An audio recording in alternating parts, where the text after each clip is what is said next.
Materi kita sudah tersedia, sekalipun masih dari HP.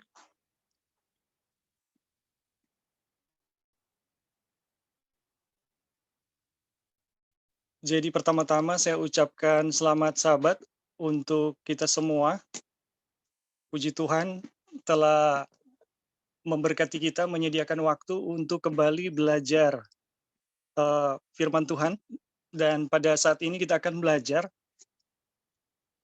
dari buku Kerinduan Segala Zaman dengan judul At the Marriage Fast, atau pada pesta pernikahan. Sekarang kita sudah memasuki chapter 15.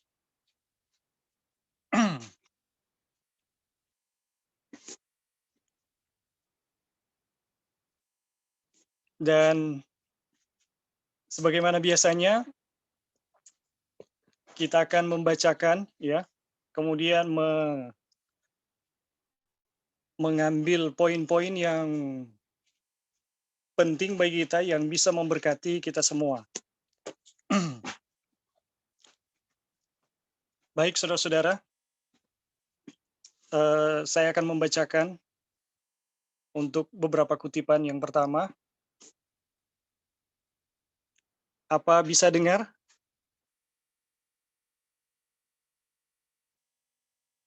Bisa, Bro, bisa. Bisa.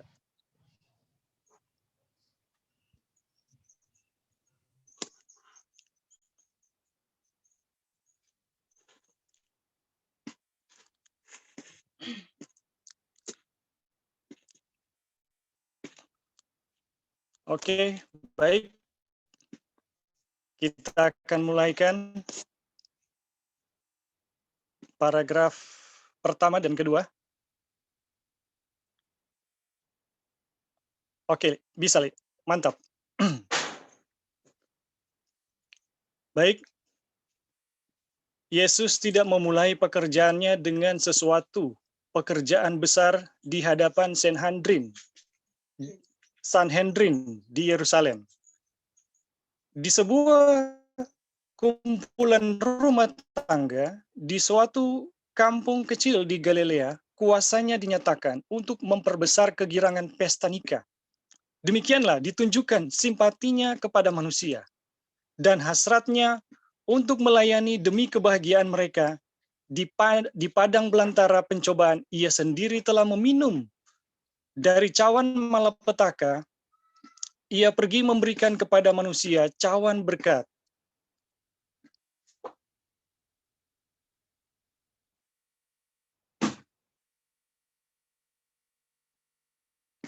Sekali lagi, di padang belantara pencobaan, ia sendiri telah minum dari cawan malapetaka. Ia pergi memberikan kepada manusia cawan berkat. Oleh berkatnya, menguduskan hubungan manusia. Dari Yordan, Yesus telah pulang ke Galilea. Akan ada pernikahan di Kana, sebuah kota kecil tidak jauh dari Nazaret. Yang akan menikah itu adalah kaum keluarga Yusuf dan Maria. Kaum keluarga Yusuf dan Maria. Maka Yesus yang mengetahui kumpulan keluarga tersebut telah pergi ke Kana dan bersama murid-muridnya ia diundang ke pesta nikah itu. Baik, kita membaca dua paragraf dulu ini. Jadi dari bacaan ini kalau kita bisa lihat, ya, di kalimat pertama, Yesus tidak memulai pekerjaannya dengan sesuatu pekerjaan yang besar di hadapan Sanhedrin di Yerusalem. Sanhedrin di Yerusalem. Jadi saudara-saudara, pekerjaan Yesus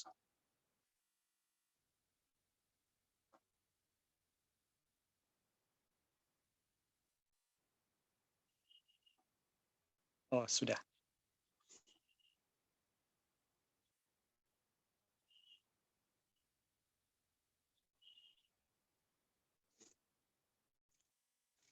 Ya.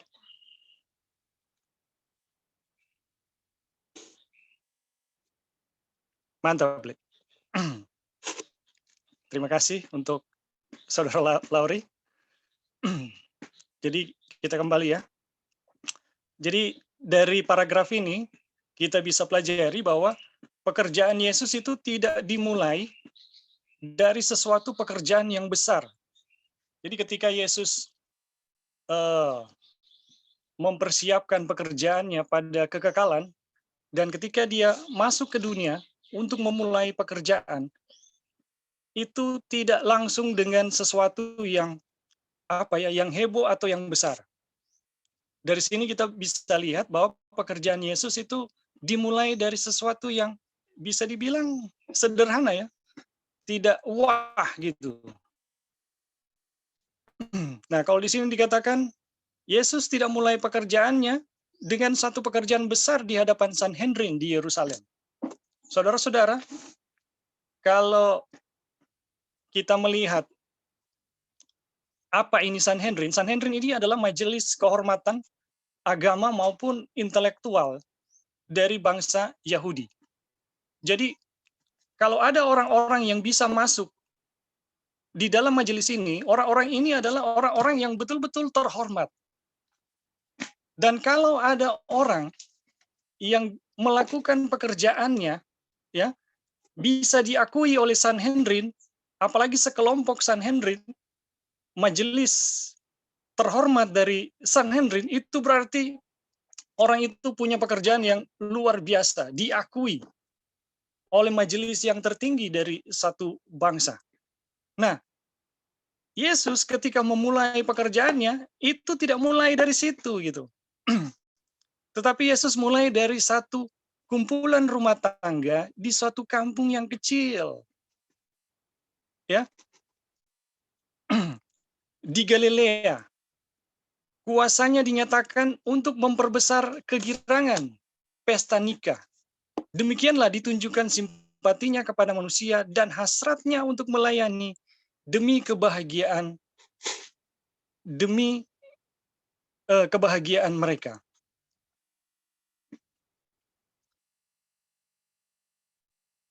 Di padang belantara pencobaan, ia sendiri telah minum dari cawan malapetaka.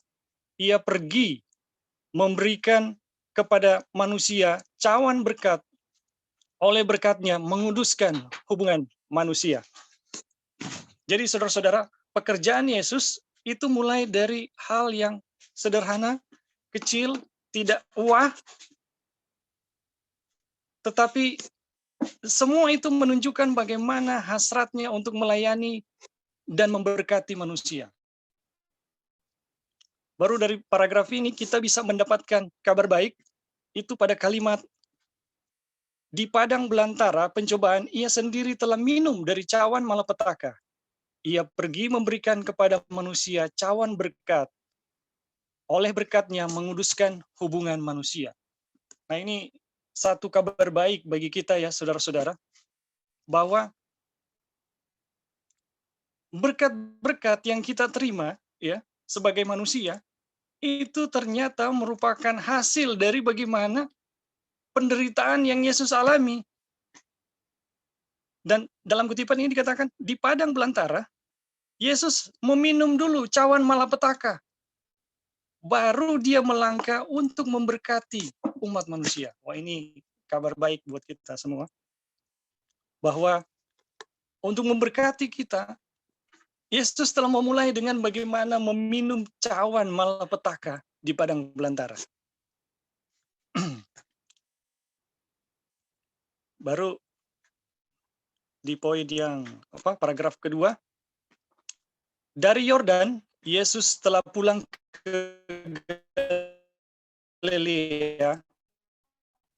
Akan ada pernikahan di Kana, sebuah kota kecil, tidak jauh dari Nazaret. Ia akan menikah.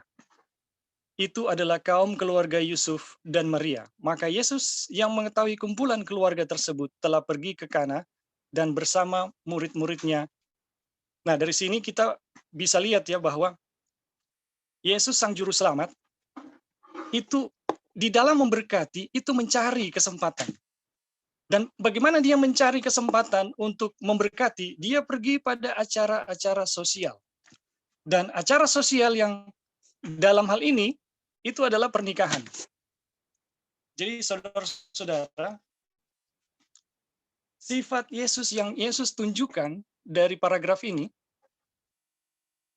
bagaimana dia mau memberkati manusia, dia cari kesempatan. Jadi Yesus tidak tunggu kesempatan untuk memberkati, tetapi di dalam memberkati manusia, tabiat yang Yesus tunjukkan kepada kita adalah bagaimana pergi mencari kesempatan untuk memberkati. Nah, di mana Yesus temukan kesempatan itu? Ternyata itu ada di acara sosial dan pernikahan. Atau acara pernikahan. Jadi kita bisa lihat di sini,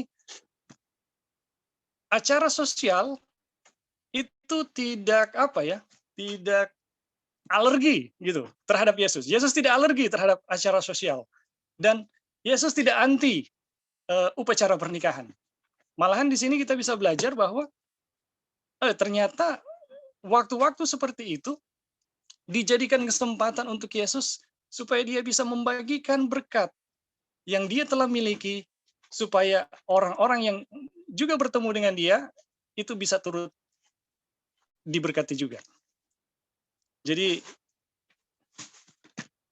itu poin yang saya bisa dapat. Mungkin ada saudara-saudara yang lain yang setelah membaca ini bisa bagikan poin-poin yang mungkin dilihat dari dua kutipan ini. Baik, kalau ada kami persilakan. Halo bro, ya tambahkan sedikit. Jadi kalau kita lihat di sini,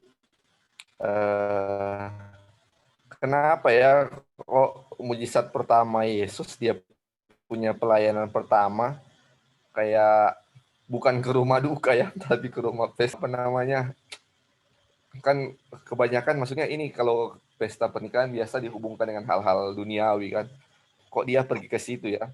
Karena dulu juga sempat kita ini ya, waktu ikut belajar di satu kelompok, jangankan ke pesta pernikahan, mau pesta orang mati aja udah nggak mau ya, kan istilahnya merasa eksklusif ya daripada yang lain.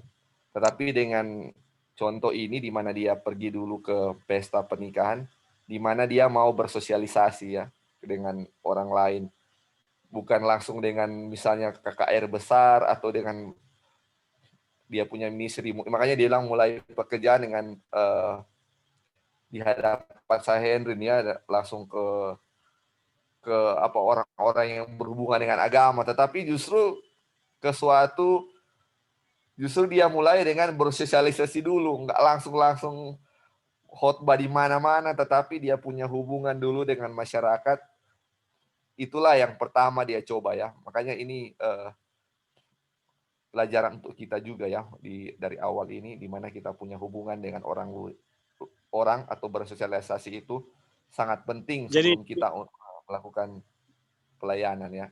Ya, silakan. bisa dikatakan kesalehan itu, orang yang membawa berkat dan orang saleh itu tidak antisosial.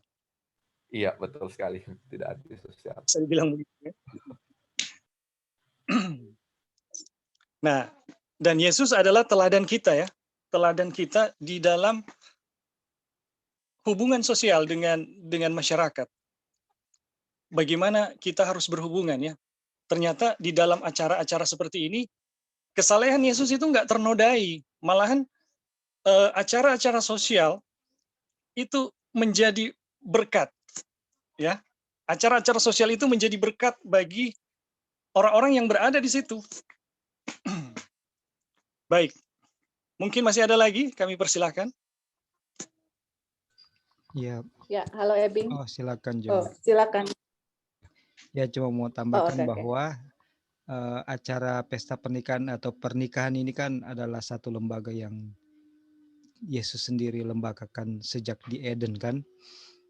Dan memang prinsip di zaman Yahudi ini juga kita perlu lihat apakah dia pesta pernikahan ini di situ ada standar yang diturunkan atau enggak gitu kan.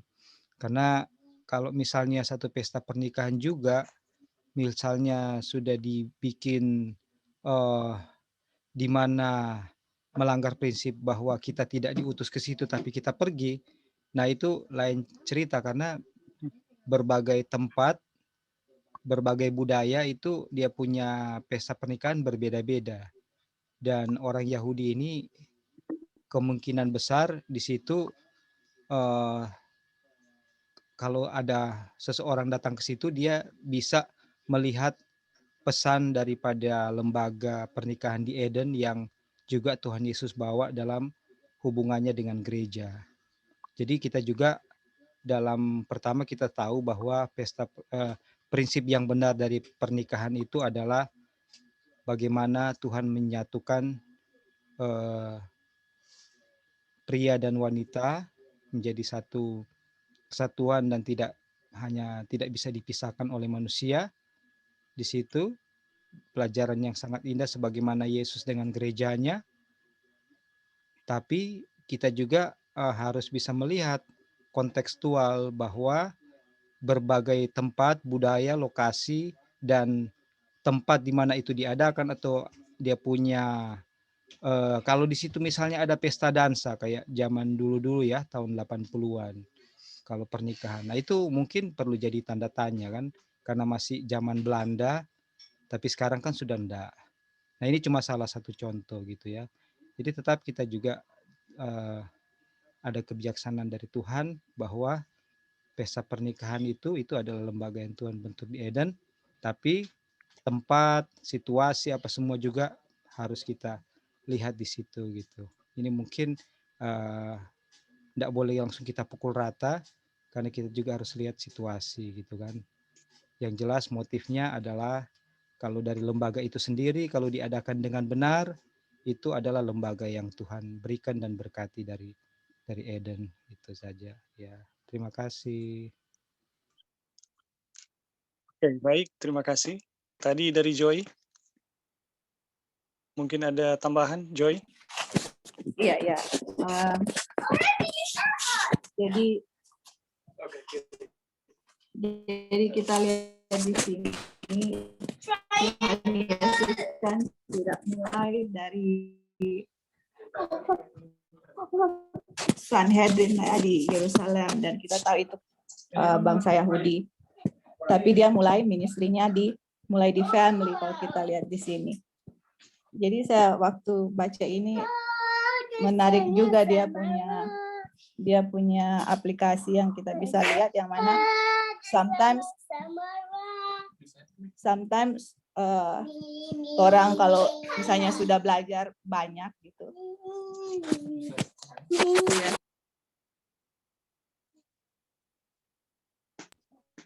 Ya, kita banyak belajar. Kita lihat aja dari Tuhan Yesus. Dia mulainya di mana? Dia punya ministry seperti itu. Karena kita banyak belajar, tapi kita mau coba-coba untuk mulainya dari leadership begitu. Tapi kita punya rumah tangga aja nggak teratur gitu. Jadi kalau Tuhan Yesus dia nggak mulai di Jerusalem, dia mulai dari family gitu. Makanya kan untuk powerful witness itu Ellen White bilang, kalau kita punya well-ordered family itu akan menjadi witness ke orang lain. Udah terlalu banyak lihat kesalahan orang lain, tapi rumah tangga kita saja sendiri berantakan. Apakah Tuhan datang mau tanya, apakah pemimpin ini yang saya sudah percayakan kepada kamu? Enggak kan? Mana anak yang saya sudah percayakan kepada kamu? Keluarga kalian bagaimana? Apakah sesuai dengan kebenaran yang Tuhan sudah berikan seperti itu. Jadi kita lihat ada contoh Tuhan Yesus, dia selalu mulai di hal-hal yang simple gitu, mulai dari rumah tangga gitu. Jadi ya memang banyak aplikasi dari paragraf ini, tapi saya lihat dari sudut pandang seperti itu. Jadi baiklah kita berbenah diri sendiri dulu, keluarga kita dulu, tanpa melihat kesalahan orang lain dulu. Kalau Tuhan ada buka jalan untuk sesuatu yang lebih besar, baru kita maju sesuai dengan tuntutan. Baik, terima kasih untuk tanggapan-tanggapan tersebut. Jadi betul sekali ya, apa yang Joy bilang. Saya teringat kutipan Ellen White, ladang pertama yang harus dikerjakan itu adalah rumah tangga. Jadi bagaimana kita harus bekerja di dunia ini, rumah tangga adalah ladang pertamanya. Dan ternyata Yesus memberi teladan kepada kita. Ya, baik dalam pernikahan ini maupun dari rumah tangganya sendiri. Ya, dia sebagai anak, posisinya sebagai anak terhadap ayah dan ibunya, Yesus telah memberikan teladan yang terbaik kepada kita. Nah, kembali ke tanggapan dari Saudara Roy tadi. Saya rasa saya setuju dengan itu, Saudara Roy. Memang prinsipnya kesalehan itu nggak antisosial di dalam paragraf ini, tetapi memang kehati-hatian jangan sampai di dalam acara sosial itu justru Yesus ditinggalkan lah, bisa dibilang seperti itu ya. Yesus tidak hadir di dalam acara itu. Tetapi kalau kita bisa melihat untuk beberapa acara sekarang, saya rasa kita bisa pilih ya. Karena untuk budaya Manado ya, kita nggak tahu di tempat lain bagaimana. Jadi upacara pernikahan itu sepertinya ada dua. Ada yang namanya ibadah di gereja, ya, pemberkatan, ada acara pemberkatan dan ada acara resepsi. Nah biasanya ya, di acara-acara resepsi ini masuk unsur dunia, apalagi sesudah resepsi, lebih duniawi lagi. Nah, mungkin di sini untuk kita ya, yang ada budaya Manado, dan mungkin ini nggak sama dengan yang cerita di budaya orang Yahudi, nggak sama ya.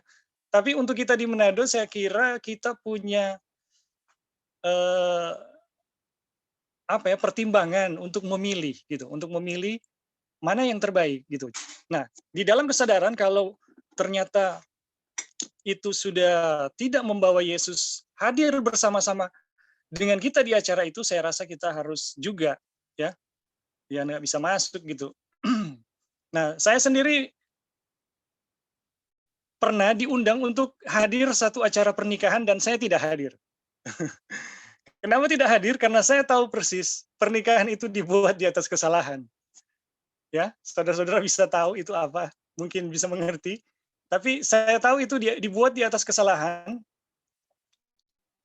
dan saya tidak hadir.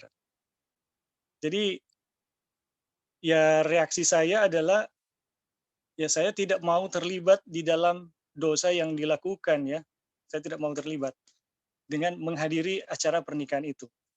Jadi betul Saudara Roy, saya setuju dengan itu. Kita juga harus ada pertimbangan untuk melihat ya, untuk melihat apakah acara sosial yang kita jalani ini bisa Yesus masuk atau enggak gitu. Jadi kalau enggak ya kita harus dengan rendah hati ya, banyak berdoa, kalau boleh nyanda no. Baik, mungkin sampai di sini masih ada, kami persilakan sebelum kita lanjut pada paragraf selanjutnya.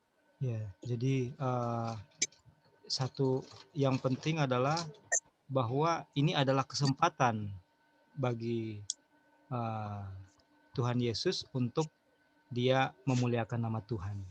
Nah, jadi nama Bapa. Jadi di sini juga kita lihat dari sudut pandang bahwa bagaimana nama Bapa itu dipermuliakan apabila memang ada kesempatan untuk di mana saja termasuk di acara sosial yang situasinya mendukung dan bisa untuk memuliakan nama Tuhan.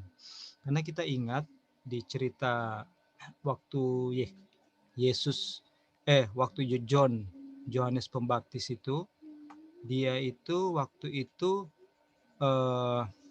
waktu Herodes mabuk, dia akan mengatakan bahwa dia akan mengaruniakan setengah dari kerajaan kepada anaknya yang menari kan, menghibur para tamu, dan dia tidak sangka bahwa anaknya ini Herodias ya akan meminta kepala daripada Yohanes Pembaptis. Dan di situ dikatakan bahwa ini ingat kita lihat sama-sama ya apakah ini applicable atau enggak.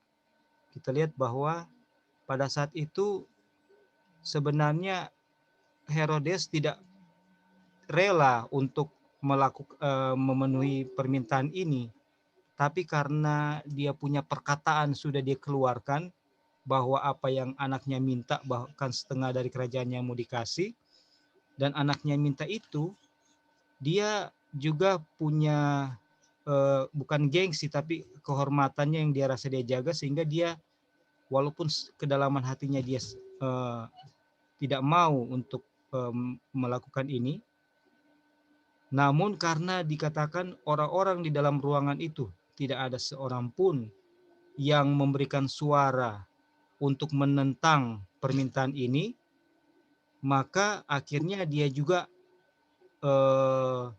menyetujui permintaan itu. Dan di situ dikatakan kalau saya nggak salah ingat bahwa orang-orang yang di dalam itu yang sebenarnya memiliki simpati kepada John Pembaptis, ada di antara mereka yang hadir di mana John berkhotbah, yang menjadi tamu-tamu di pesta itu, mereka juga memiliki suara yang sama, menyetujui John itu dipenggal. Jadi oleh kehadiran di situ, kalau kita menghadiri sesuatu itu secara tidak langsung kita juga menyetujui apa yang ada di dalam situ ya. Tapi sampai di mana batas-batas ini bisa diaplikasikan itu ya kita sama-sama bisa kasih komentar, sama-sama kita ini ya, apakah ini applicable atau enggak atau seperti apa gitu ya. Ya, terima kasih. Kalau saya pribadi lebih teringat dengan satu kutipan yang Ellen White katakan seperti ini. Mungkin nggak persis sama, tapi prinsipnya kita rasa bekerja. Ellen White katakan begini, jika engkau tidak bisa membawa Yesus dalam pekerjaanmu, ya, tinggalkan pekerjaan itu. Baru apapun bisnis yang engkau lakukan di dunia ini, ya bisnis ini nggak cuma urusan dagang ya, itu harus disesuaikan dengan pekerjaan Yesus yang ada di bilik yang maha suci. Jadi pekerjaan-pekerjaan kita harus selaras dengan apa yang dikerjakan oleh Yesus di bilik yang maha suci. Dan pekerjaan itu harus bisa membawa hadir Yesus bersama-sama. Nah, ini sehubungan dengan acara sosial, saya rasa memang kita perlu pertimbangan ya.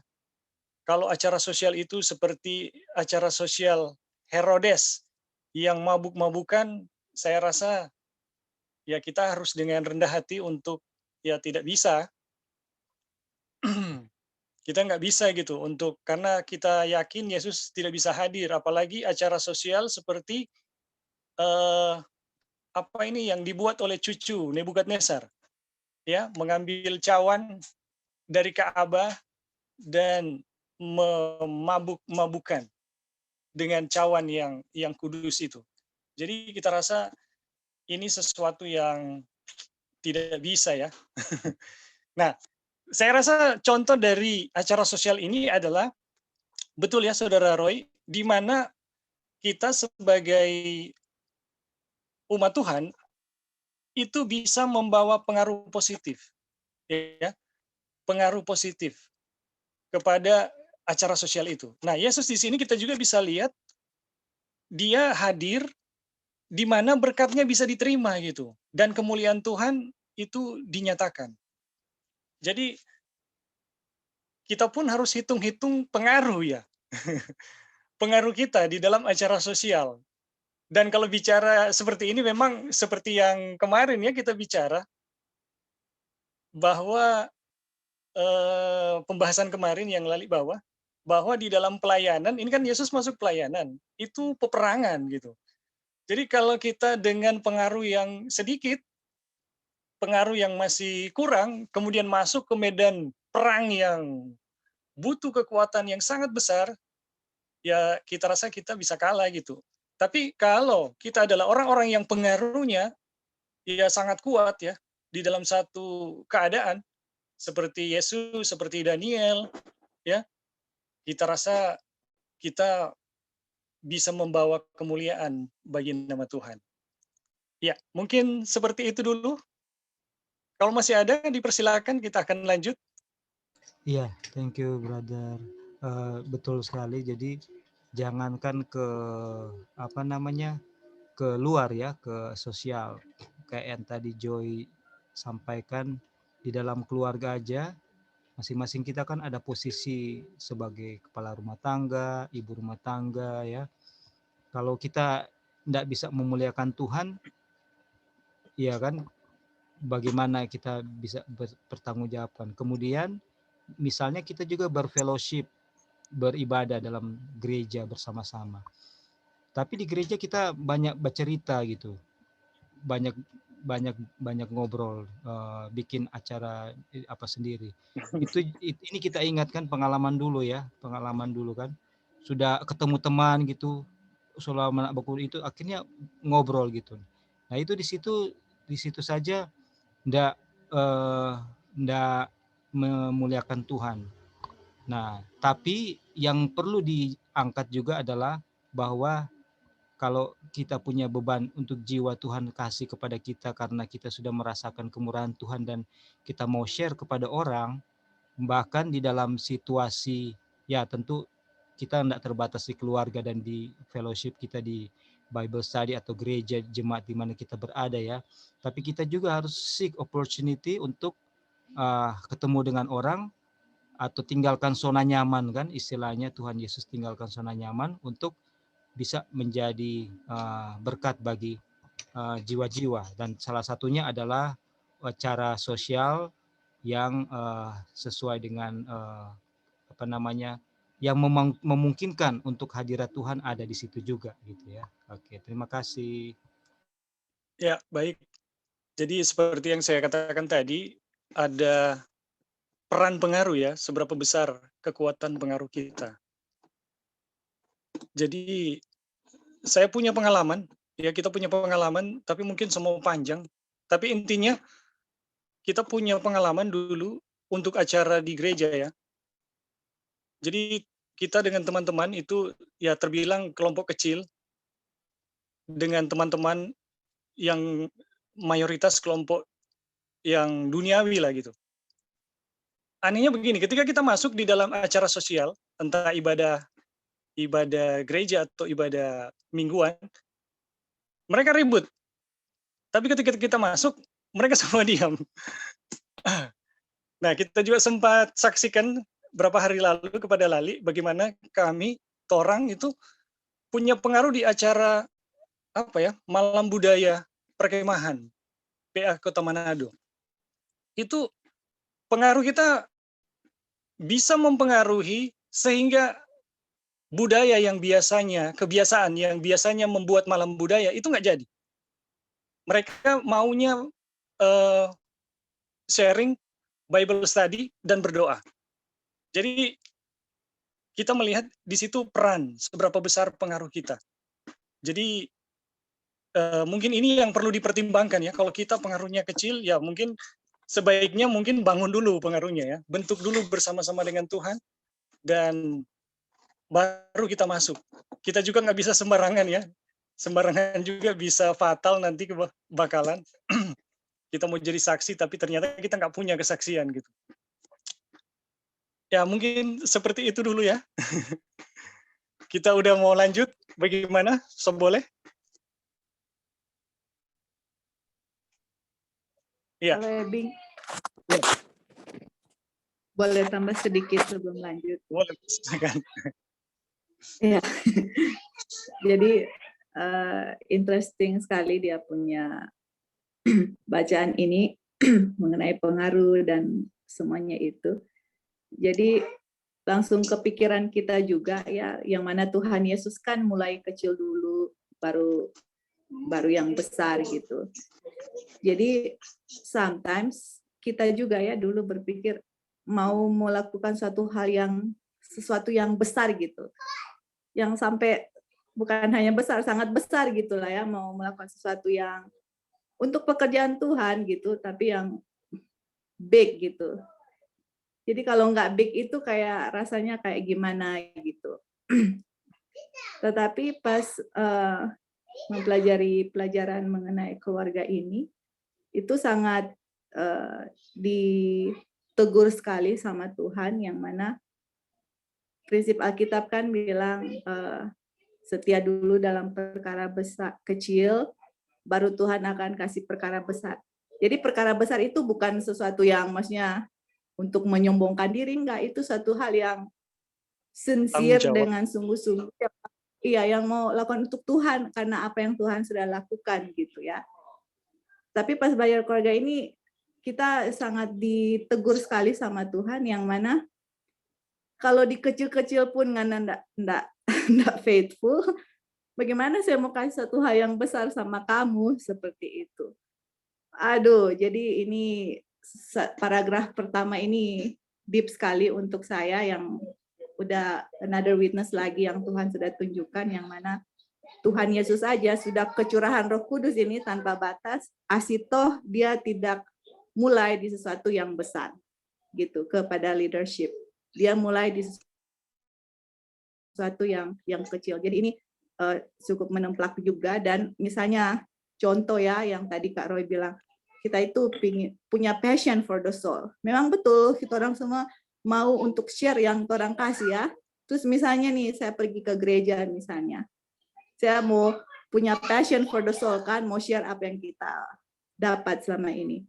Terus pergi ke gereja, anak saya nggak bisa kontrol, anak saya ribut atau gimana saya mau jadi living witness sama orang lain, itu kan it is impossible gitu. Sedangkan anak-anak yang lain mungkin di gereja duduk manis, diam-diam, terus anak saya aduh mati kayak gitu loh.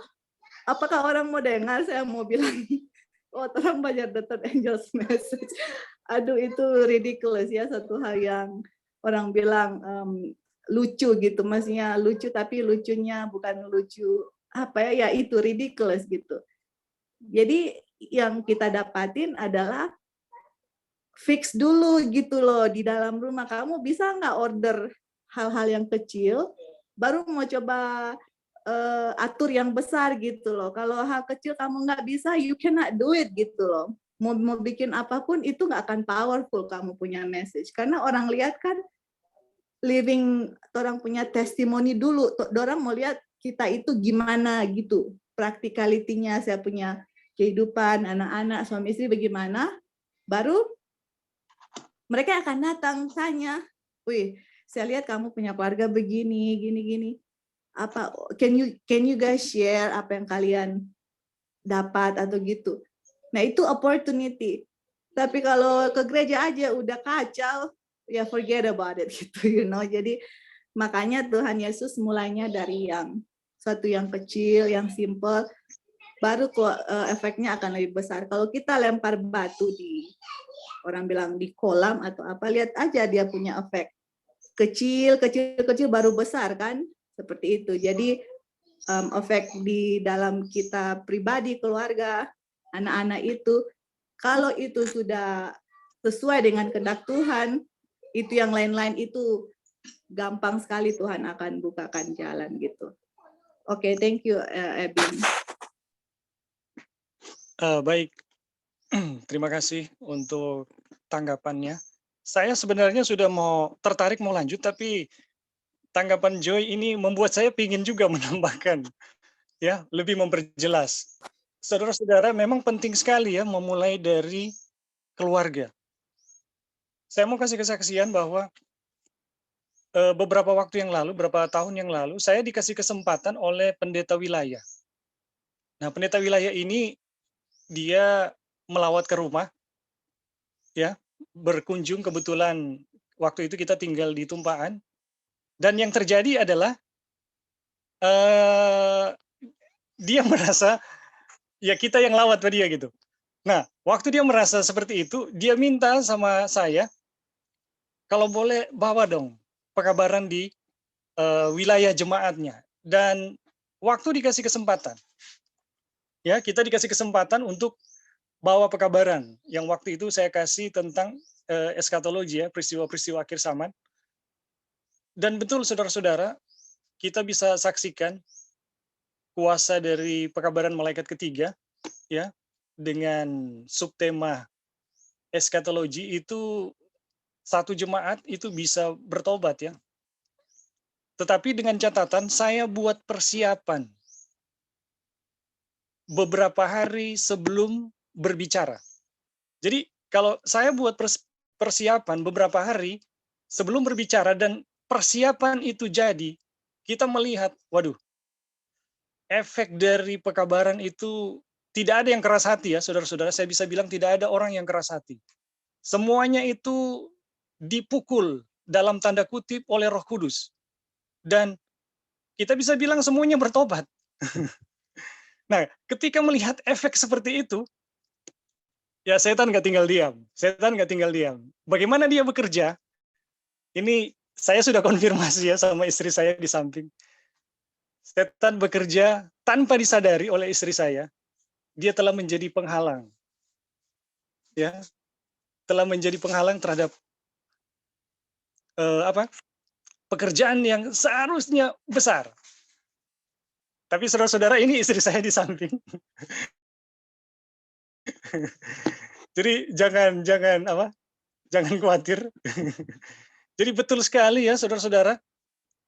Bagaimanapun besar dan kuasanya pekabaran yang Tuhan kasih kepada kita, bagaimana persesuaian kalau kita istilahnya nggak komplit di dalam rumah tangga kita, wah itu nggak bisa. Bakalan itu selalu jadi jalan masuk bagi setan untuk menggagalkan pekerjaan Tuhan. Percaya atau enggak, nanti saudara-saudara bisa buktikan sendiri. Jadi ini bukan bermaksud, ya, apa-apa terhadap istri saya, tapi ini kesaksian yang real yang saya mau kasih. Bahwa pekerjaan itu harus kita benahi dulu memang dari dalam rumah. Kalau kita nggak bisa benahi, kita bakalan, wah, jadi masalah. Baik, mungkin sampai situ dulu, ya, untuk paragraf ini. Kita lanjut. Li, boleh kasih naik ke atas? Halo? Ya. Oke. Sampai di sini, Saudara Dolphin mungkin bisa baca satu paragraf ini dulu. 145.1.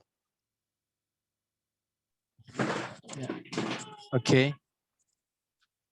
Ia bertemu kembali dengan ibunya yang sudah agak lama berpisah dengan dia. Maria telah mendengar kabar tentang pernyataan yang di Yordan. Pada waktu ia dibaptiskan, kabar itu telah dibawa ke Nazaret.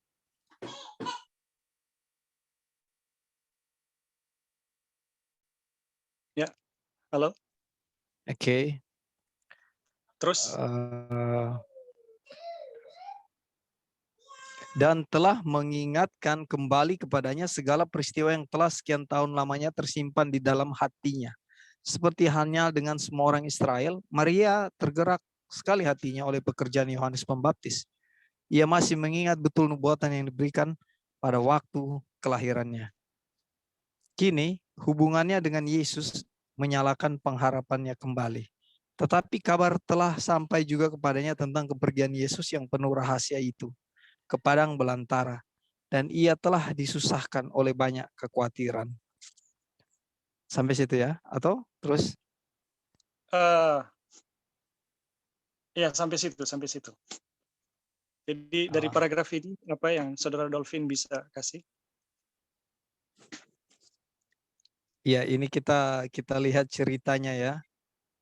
Dikatakan ibu Yesus ini sudah lama berpisah dengan Yesus, dan dia mendengar kabar tentang pernyataan di Yordan pada waktu dibaptisan. Kabar itu telah dibawa ke Nazaret. Di sini kita lihat Maria tergerak sekali hatinya oleh pekerjaan Yohanes Pembaptis. Nah, dia masih mengingat waktu kejadian itu, kan.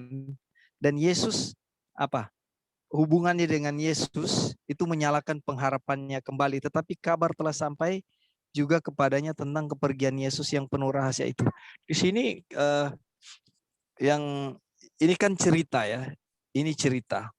Dan yang kalau saya mau ambil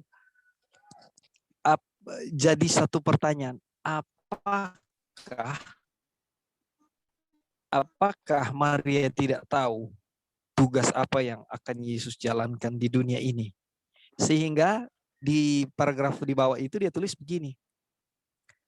Tetapi kabar itu telah sampai juga kepadanya tentang kepergian Yesus yang penuh rahasia itu ke padang belantara, dan ia telah disusahkan oleh banyak kekhawatiran. Jadi Maria sebagai ibu, saya memahami posisinya sebagai seorang. Kita tahu orang tua kita selalu khawatir tentang kita, biar kita sudah tua-tua begini, mereka masih khawatir ya, yang masih punya ibu bapak. Nah, di sini yang jadi pertanyaan saya, apakah Maria tidak tahu apa yang akan anaknya itu lakukan?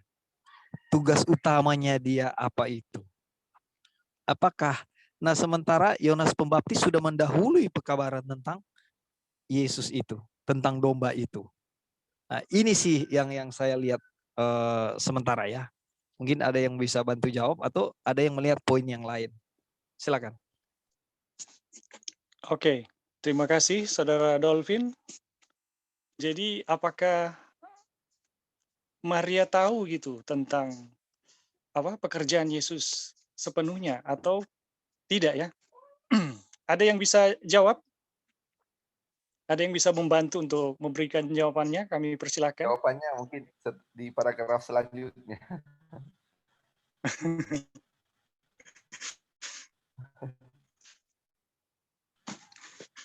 Oke, Betul. kalau jawabannya paragraf selanjutnya bisa saya baca kan? Oke. Bisa naik sedikit, Bro. Iya. Ya. Oke, semenjak hari ketika ia mendengar pengumuman malaikat di rumahnya di Nazaret, Maria telah menyimpan setiap bukti. Wah, iya, ini jawabannya. Bahwa Yesus adalah Mesias. Hidupnya yang manis dan tidak mementingkan diri itu memastikan kepadanya bahwa tak salah lagi. Ialah yang diutus Tuhan. Namun datang juga kepadanya kebimbangan, kekecewaan, dan ia telah merindukan waktu apabila kemuliaannya kelak dinyatakan. Nah, ini tadi tetap Maria memiliki sifat itu ya. Lalu maut telah memisahkan dia dari Yusuf yang turut mengetahui dengan dia rahasia kelahiran Yesus itu. Sekarang tidak ada seorang pun kepada siapa ia dapat mempercayakan segala harapan dan kekhawatirannya. 2 bulan yang baru lalu telah dipenuhi dengan kedukaan. Ia telah berpisah dari Yesus yang di dalam simpatinya ia mendapat penghiburan. Ia merenungkan ucapan Simeon, dan suatu pedang akan menembus jiwamu sendiri, Lukas 2:35. Terkenanglah ia akan 3 hari derita ketika dia menyangka Yesus sudah hilang dari dia untuk selama-lamanya, dan dengan hati yang amat cemas itu ia menantikan Yesus pulang. Oke. Jadi jelas ya. Jadi Maria tahu dan menyimpan bukti bahwa Yesus adalah Mesias. Ada yang lain dari 2 kutipan ini yang bisa bagi apa yang didapatkan?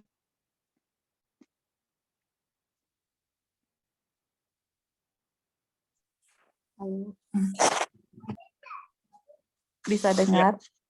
Oke, bisa. Iya. Ya, jadi Maria ini tahu, dia sudah lihat ya pertumbuhan Tuhan Yesus, dan dia sudah banyak sekali bukti bahwa Yesus adalah Mesias. Tapi kita juga tahu bacaan-bacaan yang lain yang mana Maria sendiri tidak mengerti secara sepenuhnya tugas Tuhan Yesus. Kan itu semua datang dari preconceived idea kan, PCI, atau ya kalian tahu kan semua PCI yang mereka dapat dari pemimpin-pemimpin Yahudi, yang mana ada Mesias akan datang, Yesus akan datang untuk menjadi raja dan untuk membebaskan mereka dari kekuasaan Roma. Nah, itu PCI mereka. Maria juga berpikir begitu, bukan hanya Maria, murid-murid Tuhan Yesus gitu. Jadi ada banyak hal-hal yang nanti akhirnya tidak sesuai dengan PCI mereka, akhirnya mereka kecewa, dan salah satunya adalah Ibu Tuhan Yesus. Jadi yang menjawab pertanyaannya Ko Opin, apakah dia tahu? Dia tahu tapi enggak tahu secara komplit ya, dengan pengertian yang sebenarnya, kebenaran yang sebenarnya. Dia tahu Yesus ini anak Allah, dia tahu ini Yesus ini Mesias, cuman misinya mereka aja, misinya Tuhan Yesus di dunia ini, yang Mary sama murid-murid Tuhan Yesus dan kebanyakan orang-orang Yahudi itu misunderstand. Ya oke, itu aja kali tambahan dari menjawab pertanyaannya Kak Opin. Thank you. Baik, terima kasih Joy untuk tambahannya. Betul sekali ya, Maria belum sepenuhnya mengetahui.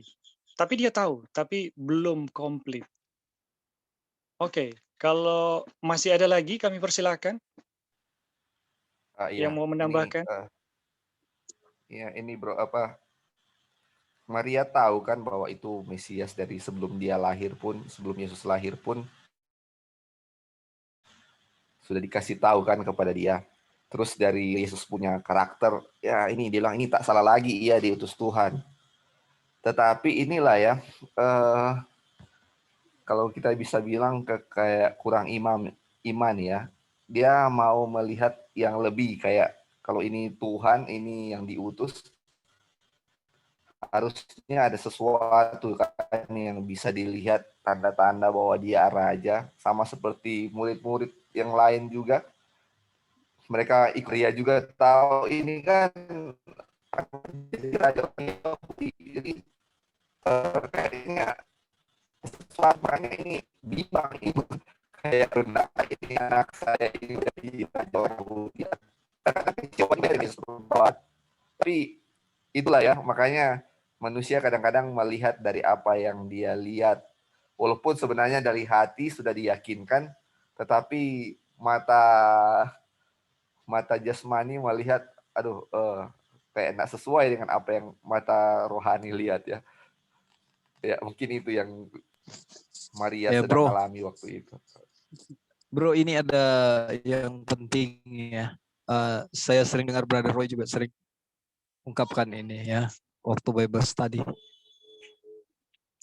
Terkenanglah ia akan 3 hari derita ketika ia menyangka Yesus sudah hilang dari dia untuk selama-lamanya.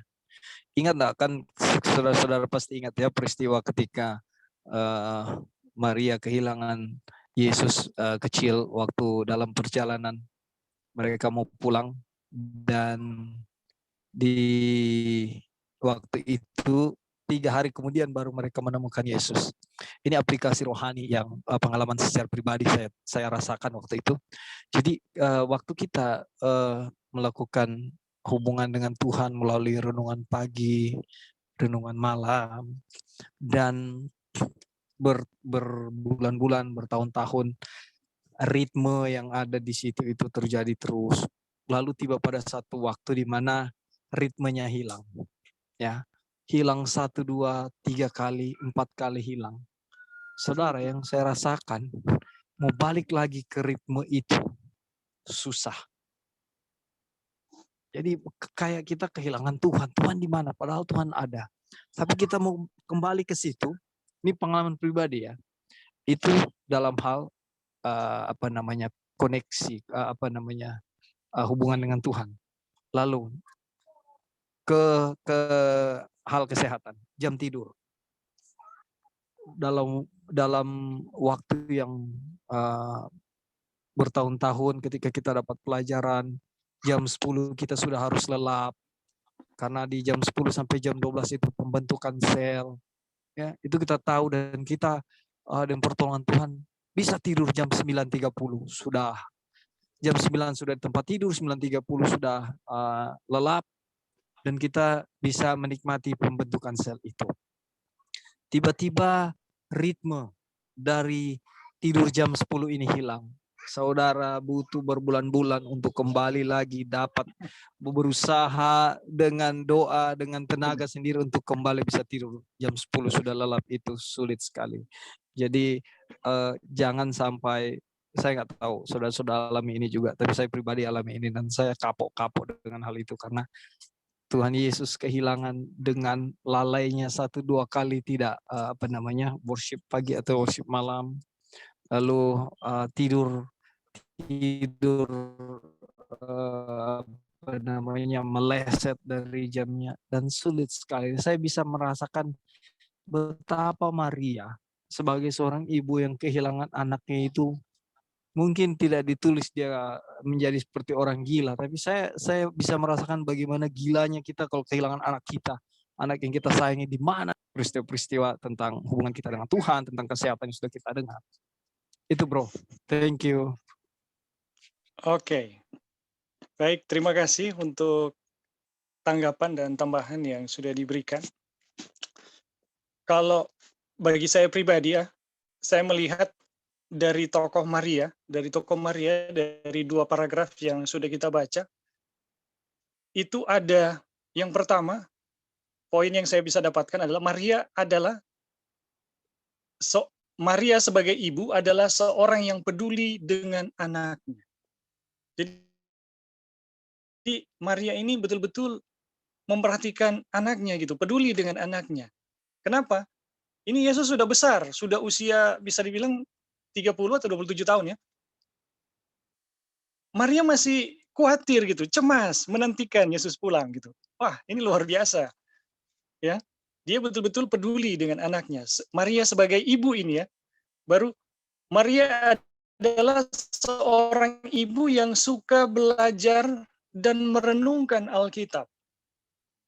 Saudara-saudara, saya yakin Maria tidak akan merasa diteguhkan ya keyakinan-keyakinannya bahwa Yesus adalah Mesias kalau Maria tidak belajar Alkitab, tidak belajar nubuatan. Jadi dari sini kita bisa lihat Maria ini sebagai seorang ibu itu adalah juga seorang yang suka belajar dan merenungkan Alkitab. Makanya dia tahu persis ketika Yohanes membawa kesaksian, ketika murid-muridnya membawa kesaksian juga, dia melihat penggenapan-penggenapan dari firman Tuhan yang diberikannya kepadanya secara pribadi maupun yang dia pelajari. Baru yang ketiga, di sini kita bisa melihat dari paragraf-paragraf ini, kita bisa melihat Maria adalah tipe istri ya yang tidak suka, kalau orang Manado bilang, bakar lota. Ya, Maria dengan rahasia besar yang ia miliki, ia simpan secara pribadi. Dan kenapa saya bilang ini Maria luar biasa? Sebab dari ilmu psikologi ini susah sekali, saudara. Ada kecenderungan wanita, kalau ada rahasia yang dia tahu, kecenderungan ya, secara psikologi dia mau cerita orang. Wanita itu paling tidak tahan menyimpan rahasia. Tetapi dari sini kita bisa lihat, Maria itu melampaui, bisa dibilang hukum psikologi ya. Maria mampu menahan rahasia besar. Dan sampai Yesus lahir, bukan Yesus lahir, sampai Yesus muncul ya, diteguhkan oleh Yohanes, dia tetap menyimpannya. Jadi kita bisa lihat di sini Maria tipe wanita yang tahu menyimpan rahasia. Wah, ini luar biasa ya. Baru di sini saya buat pertanyaan. Mungkin bisa didiskusikan ya. Ini Maria kalau kita bisa lihat, dia sebagai seorang ibu ya dalam mendidik anak.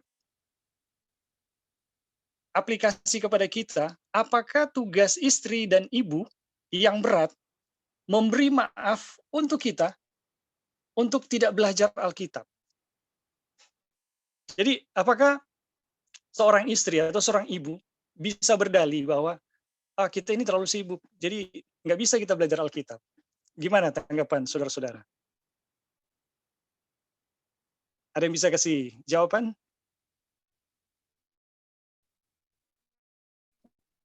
Ulang Bing, gimana Bing? Jadi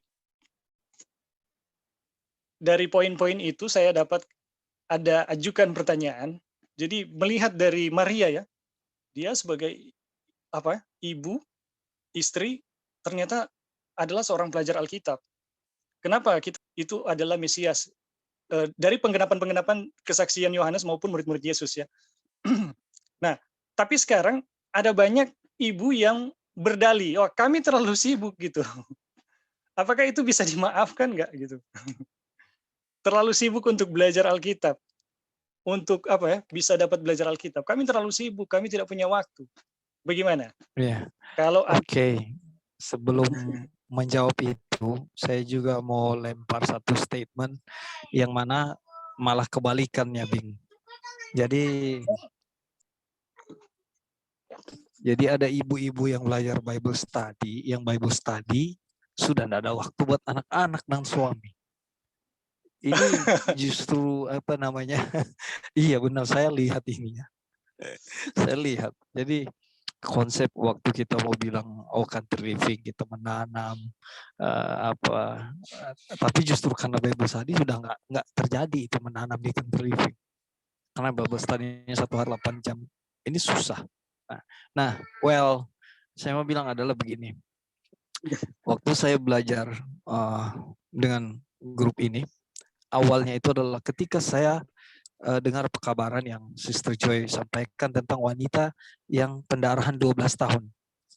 Nah, kenapa dia jamah ujung jubah Kristus?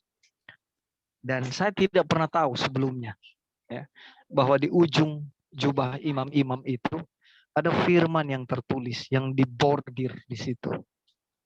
Nah, ketika wanita ini jamah ujung jubah Kristus dan ada kesembuhan, itu asal mulanya karena dia seorang pelajar Alkitab.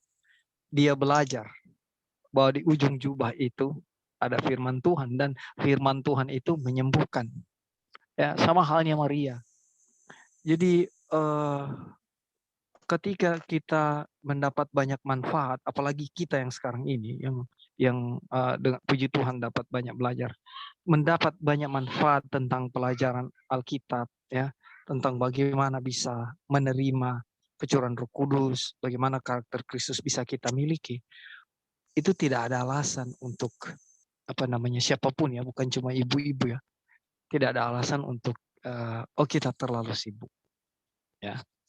Apalagi kayak sekarang memang kita sudah ada schedule yang istilahnya 95% fix ya, hari-harinya schedule untuk Bible study.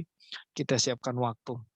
Dan kita lihat juga kalau kita Bible study di sini 2 jam maksimal itu. Artinya tidak lama. Nah, melihat pola ini kita bersyukur puji Tuhan bahwa kita ambil kesempatan untuk belajar. Kita tahu kesibukan ibu-ibu, tapi selalu ada tuntunan Roh Kudus untuk bijaksana mengatur waktu. Ya, kita dulu waktu baru belajar kalang kabut. Sudah renungannya pagi dari jam 5 sampai jam 7. Ini nyiapkan makanan. Kita makannya jadi jam 9, persiapan makanan. Habis makan nasi itu, makanan itu belum sampai di lambung, itu kita sudah Bible study lagi. Jadi kucar-kacir. Nah, ini mendidik bahwa begini, bangun pagilah jam 5, renungan pagi 1 jam, mulailah mempersiapkan segala sesuatunya, lalu makan, ya, lalu Bible study lagi, tetap ada kesempatannya. Tetapi makanya keteraturan yang disinggung tadi Sister Joy itu betul sekali. Dalam rumah tangga keteraturan penting. Sehingga kita nggak bisa ada alasan untuk terlalu sibuk ya. Mungkin jawaban kita itu, mungkin ada yang lain punya tanggapan dan jawaban. Thank you. Baik. Terima kasih, Saudara Dolphin. Halo? Iya, Jadi, kedengaran, Bing. Sepertinya ada 2 ekstrim ini ya, soalnya. Jadi, ada yang terlalu sibuk sampai nggak bisa belajar Alkitab. Ada yang terlalu sibuk belajar Alkitab sampai nggak punya kesibukan lain gitu untuk bisa mengurus keluarga dan kenyataan ya. Jadi dua ekstrim ya. Dan kita tahu bersama kita nggak boleh ekstrim. Ya, kita nggak boleh ekstrim. Jadi harus ada pada keadaan yang seimbang. Nah, keadaan yang seimbang ini kita harus bertanya sama Tuhan. Bagaimana supaya kita ini benar-benar bisa seimbang ya. Kita nggak belajar Alkitab, itu kerugian bagi kita. Tetapi kalau kita juga terlalu banyak belajar Alkitab, ya kita nggak tahu ya. Soalnya kita belum mengalami nih kasus yang seperti Saudara Pin. Halo.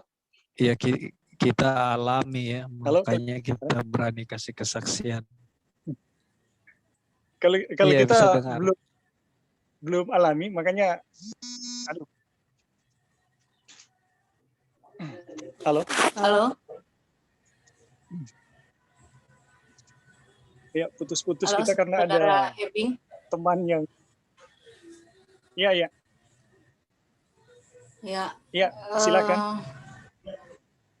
Ya, terima kasih. Kalau saya pengalaman pribadi, belajar Alkitab itu motifnya apa? Tergantung dari motif ya. Kalau motifnya ada yang motifnya supaya selamat gitu ya, atau hanya untuk pengetahuan, macam-macam lah ya motif itu, dan itu kalau kita nggak bawa dalam doa itu sudah bukan kehendak Tuhan ya, kehendak sendiri. Seperti tadi soal Maria, memang dia seorang wanita yang dikatakan punya karakter yang bagus. Dan sebelum dia mengalami hamil, dia didatangi seorang malaikat. Ini yang meneguhkan dia. Yang terdapat di Lukas 1 ayat 32. Ia akan menjadi besar dan akan disebut anak Allah yang maha tinggi. Dan Tuhan Allah akan mengaruniakan kepadanya tahta Daud bapa leluhurnya. Nah, ini yang meneguhkan dia bahwa Yesus itu adalah seorang Mesias. Dan dia percaya bahwa malaikat ini adalah utusan dari Allah. Dan itu sebabnya Yesus dikatakan Immanuel, Allah beserta kita. Yaitu Bapa yang di surga beserta kita melalui anaknya, yaitu Yesus Kristus. Begitu juga kita sebagai, kalau kita memang mau belajar, memang harus ada waktu-waktu tertentu memperhatikan semua kegiatan-kegiatan ya, enggak semeraut. Seperti Tuhan Yesus juga, dia hidupnya dia ada waktu-waktu tertentu yang harus dia lakukan ya. Seperti dia berdoa jam segini, dia berkunjung seperti ini, dia ada bekerja seperti ini gitu. Ada jam-jamnya. Nah, ya ini juga harus kita bawa dalam doa. Kalau tidak bawa dalam doa, tidak minta tuntunan Tuhan, ya akan kacau kalau melakukan kehendak sendiri. Terima kasih. Baik. Terima kasih untuk Suster. Maaf kalau boleh tahu, Suster siapa ini? Saya Susanti. Susanti. Oh, terima kasih, Suster Susanti. Jadi, sebagaimana Yesus ya, Yesus punya jam-jamnya ya, jam-jam yang ini baik sekali. Yesus itu punya jam-jam untuk belajar, untuk berdoa, untuk berinteraksi, untuk bekerja. Kita bisa lihat Yesus itu punya jam. Nggak melulu misalnya doa semua, baca Alkitab semua, bekerja semua. Tetapi di dalam kehidupan Yesus kita bisa lihat bahwa semuanya ada tempatnya. Dan memang kita harus berdoa ya untuk bisa menempatkan dengan pas. Karena kita tahu bahwa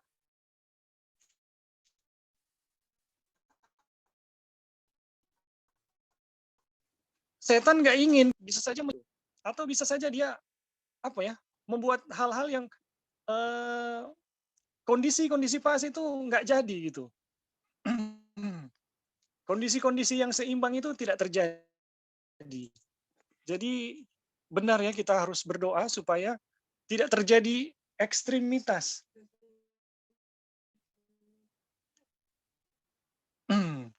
Harus baik dalam dalam segala kegiatan kita.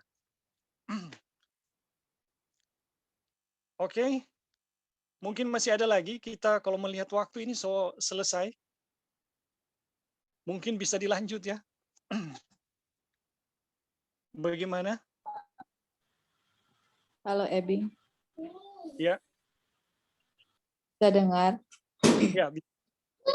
Oke.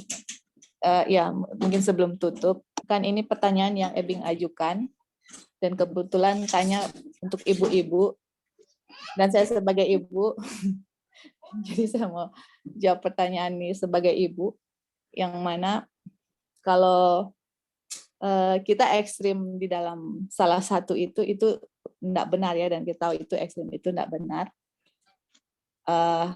Yang mana kalau yang pengalaman yang Kak Opin kasih itu, misalnya saya belajar terus. Sejak kita belajar mengenai ini yang didik anak itu, it is impossible untuk train atau didik saya punya anak kalau saya habiskan waktu untuk belajar terus satu hari. Karena nanti kita akan belajar bahwa banyak sekali tanggung jawab setiap menit, setiap detik, setiap jam itu anak-anak itu butuh perhatian dan harus dididik gitu. Ada kesalahan harus ditegur dengan. Jadi itu akan susah untuk didik anak kalau memang kita waktunya belajar terus dari pagi sampai malam. Dan kita tahu apa yang Kak Opin bilang karena saya dulu berada dalam grup seperti itu gitu. Terus yang kedua, udah sibuk urus anak tapi nggak ada waktu dengan Tuhan untuk belajar. Jadi bagaimana seorang ibu yang sibuk dengan anak terus punya waktu untuk Tuhan? Ya itu tadi, kita harus tahu schedule anak-anak itu apa, jam berapa mereka bangun, jam berapa makan, tidur apa. Di waktu-waktu yang senggang itulah waktu kita untuk belajar firman Tuhan begitu. Berkomunikasi dengan Tuhan, ada private Bible study ya dengan Tuhan. Ataupun kalau saya pribadi juga, sometimes kalau kita anak-anak lagi main-main atau apa ya yang mereka maunya sendiri gitu, yaitu di waktu itu saya dengar YouTube gitu, dengar Bible study atau yang kayak yang kita bilang yang anak-anak itu kita ulang-ulang atau Bible study yang lain yang saya pingin tahu gitu. Jadi harus tahu celah-celah, harus we have to understand kita punya situasi bagaimana dan minta sama Tuhan kebijaksanaan bagaimana untuk semuanya bisa balance.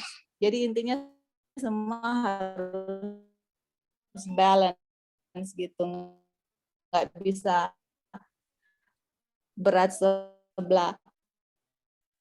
Dan kalau kita minta sama Tuhan, Tuhan pasti akan kasih gitu.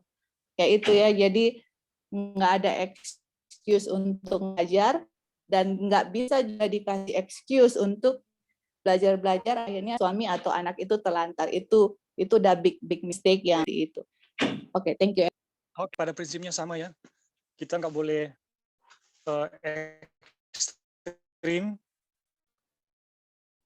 Kita harus seimbang, dan keseimbangan ini kita perlu kuasa Tuhan ya untuk berdoa supaya bisa seimbang. Karena kita tahu bersama, kita semua tidak mulai dari yang baik ya. Kita semua mulai dari bisa dibilang kekacauan lah. Dan kita dituntut untuk standar. Bagaimana ini? Ya jelas kita sebagai manusia di dalam kebodohan dan kelemahan kita nggak mampu gitu. Nah, kita butuh Tuhan sebagai yang berkuasa atas segala keadaan untuk bisa menyediakan menyediakan atau membentuk keadaan supaya kita seimbang. Makanya saudara-saudara, kita juga perlu berdoa supaya tidak memasuki sesuatu urusan yang tidak perlu untuk dilakukan. Karena untuk mencapai satu urusan ya, satu kegiatan atau pekerjaan yang kita rasa tidak perlu untuk dilakukan, jangan dilakukan. Kalau itu hanya untuk menambah masalah gitu. Jadi ketika kita tepat melihat tujuan, ya kita kemudian mendefinisikan apa cara yang terbaik untuk mencapai tujuan tersebut.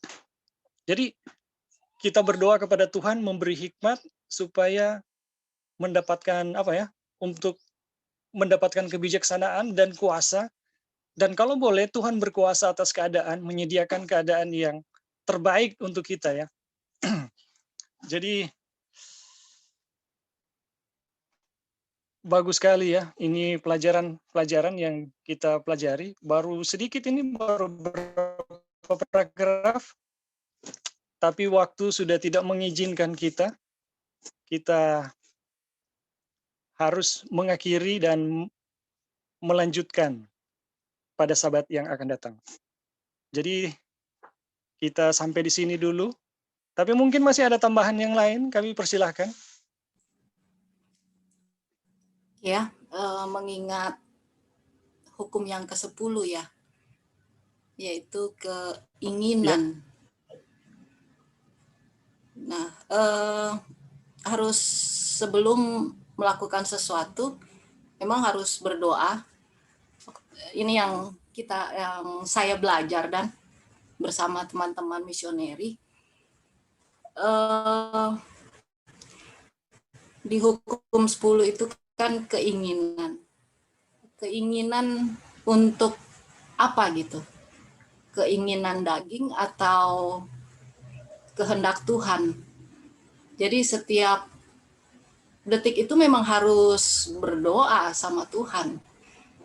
Dan pengalaman saya ketika saya tidak berdoa jadi kacau, jadi keinginan daging dan akhirnya jatuh dalam dosa. Dan banyak hal gitu, pengalaman pribadi ya, kalau kita tidak bergantung sama Tuhan, pikiran itu setan terus selalu memasuki untuk kita jatuh. Itu sebabnya kita membutuhkan Tuhan Yesus di dalam setiap kegiatan. Untuk berkata-kata aja harus terus banyak berdoa. Nah, inilah sedikit dari saya. Terima kasih. Tuhan Yesus memberkati. Jadi terima kasih, Sister Susandra. Susanti, Sister Susanti. Baik, terima kasih. Betul sekali ya. Kita membutuhkan hukum sebagai sensor keinginan. Apakah yang kita inginkan atau mau buat ini sesuai dengan kehendak Tuhan atau cuma keinginan daging kita. Jadi hukum sebagai penuntun kita. Kita bersyukur ya kita memiliki hukum, dan agar bijak, agar berhikmat, ya kita butuh hukum Tuhan. Jadi tepat seperti kata-kata Yakobus ya, hukum itu memberi hikmat bagi mereka yang tidak berpengalaman. Jadi terima kasih untuk partisipasi ya, tanggapan-tanggapan yang saudara-saudari sudah berikan. Saya rasa ini sangat memberkati kita semua, dan kita harus mengakhiri ya perjumpaan kita untuk Bible Study, diskusi sekolah Sabat pada saat ini. Dan untuk selanjutnya kami serahkan, atau langsung doa tutup ini.